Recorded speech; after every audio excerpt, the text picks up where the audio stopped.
Hi everyone, today we're going to talk about angles in radians. So we're going to practice converting between degrees and radians, identifying the positive and negative coterminal angles, and as well drawing angles that are given to you in radians.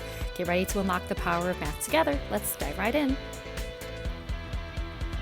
So if you want to convert from radians to degrees, remember that your goal with degrees is to not have any pi's in your answer. So I'm going to take the negative pi over 9 and I'm going to multiply by 180 over pi. So this is going to be your conversion factor. So when I do this, again, the reason why I don't want any pi's is that if you have 1 in the numerator and 1 in the denominator, they cancel or they simplify to 1.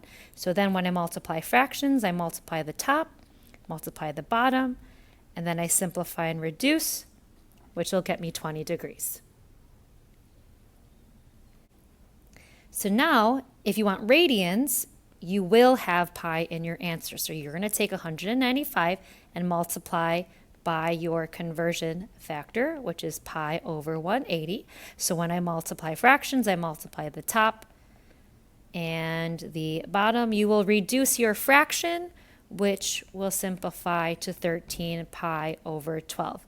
Again, remember that if you divide, let's say 195 divided by 180, you can convert your decimal to a fraction by going to math and choosing option number 1, which is, you got the little triangle there, which means to change it to a fraction, and you will get 13 over 12.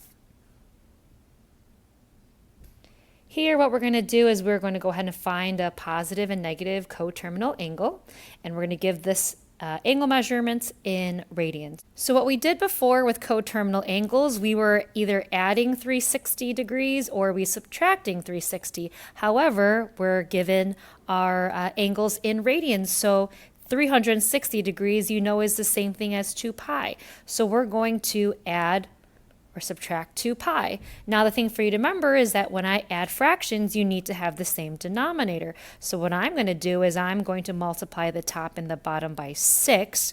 So I'm going to get 7 pi over 6, and I'm going to add 12 pi over 6 with the same denominators. So what I have for a positive coterminal angle will be 19 pi over 6. I would do the same thing if I want a negative coterminal angle. So that's subtracting now 12 pi over 6, and that would get me negative 5 pi over 6. So again, you are just taking your angle and adding or subtracting 2 pi, but you do have to make sure that your denominators are the same. Here what we have is, again, same adding or subtracting 2 pi. If I want my denominator to match, I'm going to be multiplying by 2.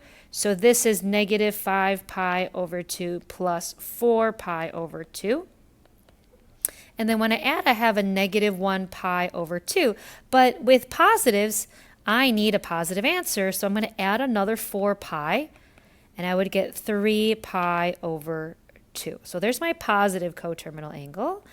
And then what I want to do is my negative. So I'm going to do negative 5 pi over 2 and then minus 4 pi over 2, which will get me negative 9 pi over 2. You also did have this angle here. After you added the 4 pi, you technically got an answer that was negative. So these can also work for the negative coterminal answer.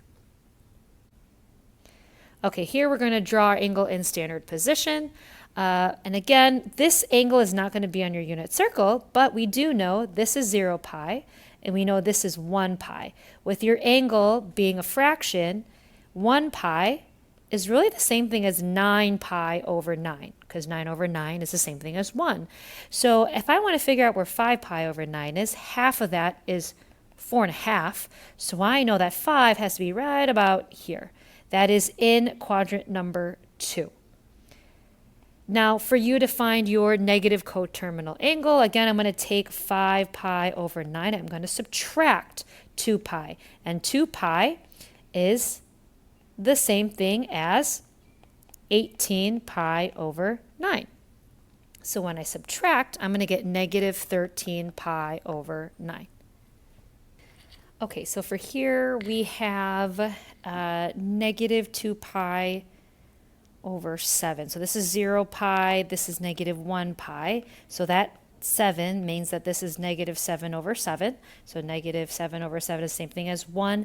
Halfway, or halfway between 7 is going to be negative 3.5 pi. So 2 pi over 7 is going to be in quadrant number 4.